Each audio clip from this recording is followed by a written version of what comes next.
قرآن سورت مرسلات میں یوں کہتا ہے ان المتقین فی ظلال وعیون، بے شک متقین فی ظلال سایوں میں ہوں گے، وعیون اور چشموں میں ہوں گے۔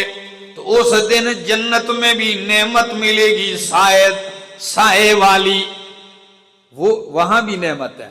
اور قیامت کے دن جب دھوپ شدت کی، گرمی شدت کی، تو اس وقت کن لوگوں کو سایہ ملے گا؟ میرا موضوع یہ ہے۔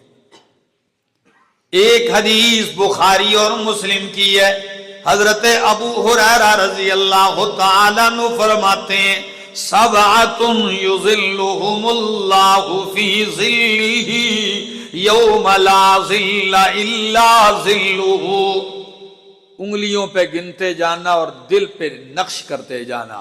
7 قسم کے لوگ ہیں، یظلہم اللہ فی ظلہ، اللہ انہیں اپنے عرش کے سائے میں رکھیں گے، اللہ سایہ دے گا ان کو اپنا، یعنی عرش کا سایہ۔ پہلا آدمی الامام العادل، انصاف کرنے والا بادشاہ، حاکم۔ امام سے مراد یہاں کون سا امام؟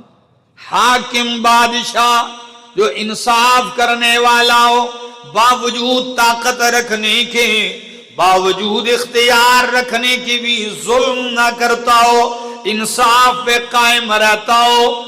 یا اس سے مراد بادشاہ بھی ہے، اور بادشاہ سے نیچے جتنے بھی لوگ کسی محکمے میں سربراہ مقرر کیے جائیں تو وہ اس محکمے میں جتنے لوگوں پر حاکم مقرر کیے جاتے ہیں وہ ان میں انصاف کرتے ہیں۔ الامام العادل، وہ بادشاہ جو انصاف کرتا ہے، اللہ اسے عرش کا سایہ دے گا۔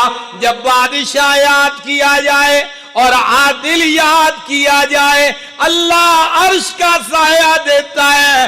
ان بادشاہوں میں اگر دیکھا جائے تو سر فہرست ابو بکر صدیق اور فاروق اعظم ہے،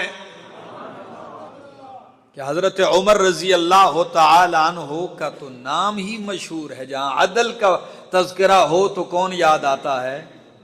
عمر خود بخود ذہن میں آ جاتے ہیں۔